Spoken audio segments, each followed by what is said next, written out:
So the task 1 writing in IELTS for the academic paper, it is where the students are given, it could be a line graph, a bar chart, a couple of different graphs.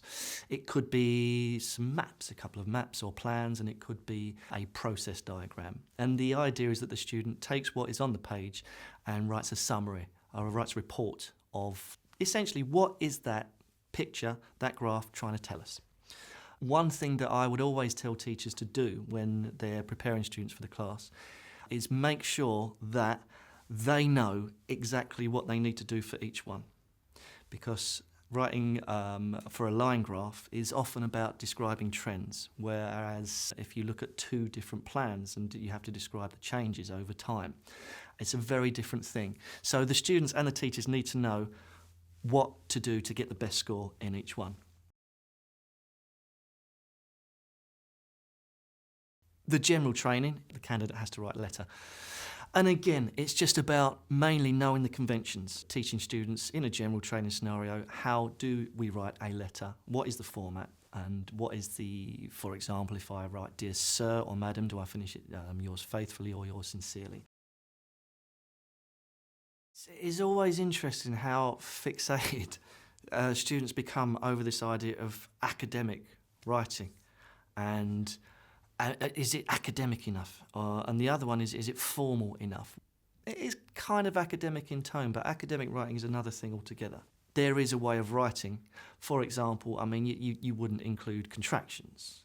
It is what you would write rather than it's. But what I tend to find gets students more nervous than anything is trying to write in an overly formal, overly stylised academic way when they not necessarily that they've got the language to be able to do that at a higher level. So adopt a kind of a neutral, semi-formal tone for it. You're just writing a report. What I often say to students when I'm teaching for task 1 and they can't quite understand the nature of the task is that I say to them, okay, imagine that you work for somebody and your boss says, I haven't got time to read that. Can you just write me a quick report and tell me what it means? Because he's very busy. And in a way, that's kind of counterintuitive, because if he was very busy, he'd probably look at the line graph. But students tend to get that. They tend to get it if you can decontextualise it from you're doing this for the exam. What does that graph, what is it trying to tell us? What is this piece of information trying to tell me? Give me the main points and give me the main overall idea. What can I extract from that? And within that, base your language as if you're writing for your boss or you're writing for your teacher. You don't necessarily have to try and impress somebody as if you're writing for a university professor. Just write a normal report summary on what you can see. Describes the wrong word. I mean, it is about really getting that picture that you see in front of you and thinking, what is this trying to tell me? And the other thing is, if you get too descriptive, then you're not going to get as much credit.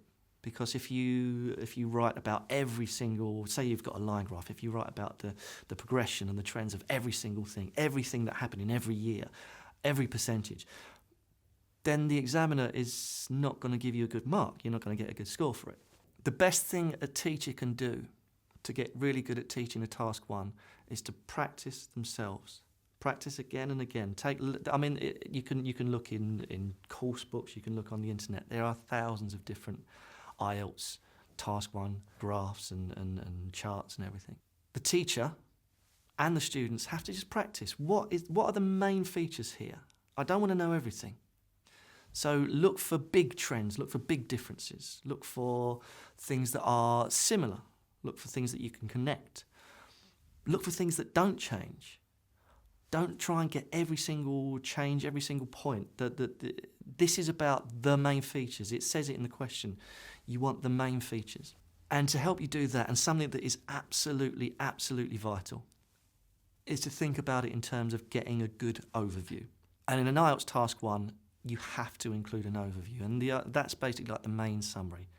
No data, no figures or anything. It's just, this is what this graph is saying to us. So if you don't include an overview, you haven't done your job. That overview, that summary, is often a good place to start because you're looking at the bigger picture before going down to details. One approach is to take it into another context and say this is being written for your boss, as I said before, but that doesn't work for everybody. So it is, as much as you can try and take the student out of that exam room when you're preparing them, that's the best thing you can do, because there is such pressure and there's such panic that some students will get when they look at a task one, because they can just feel themselves and imagine themselves in that exam room and thinking, I've got to do this better than I could have ever done before. It does seem a bit strange to say in one way, don't just do practice papers, and then in the other way saying the way you get good at this is to do lots of them. But that's because it's very important in one of the there's only one of the categories that maybe a language teacher hasn't necessarily encountered in a language classroom before in Task 1 IELTS is task achievement, which is essentially how well have you answered the question, how well have you fulfilled the criteria that you need to fulfill. There's task achievement, coherence and cohesion, lexical resource, grammatical range and accuracy. Language teachers are often fine with teaching grammar and teaching vocabulary. They're not necessarily going to know much about how to answer the IELTS question, so task achievement is another one. And coherence and cohesion is about how you make a piece of writing flow. It's about teaching discourse. So it's only 50% of the test that is really the traditional sort of language classroom approach. You have to know what you're doing in IELTS. You have to know what they're looking for. Doing just analysing how you're approaching it and doing lots of different graphs will help you get a better score in task achievement. It's practice. It's practice. It's not just doing a test again and again. You get better at something by practicing. In terms of getting that full knowledge of how to approach a Task 1 question, this is where mindset can really help at all the levels. There's a real sense of building in how to do the task. How do you fulfil that task achievement? How do you make sure you structure it? It's not just in the classroom. There are online modules for the students to go away and help. And as I say, if they practice how to approach the task, they can do that in their own time. They don't necessarily need a teacher to do that with them. They've got the online help as well.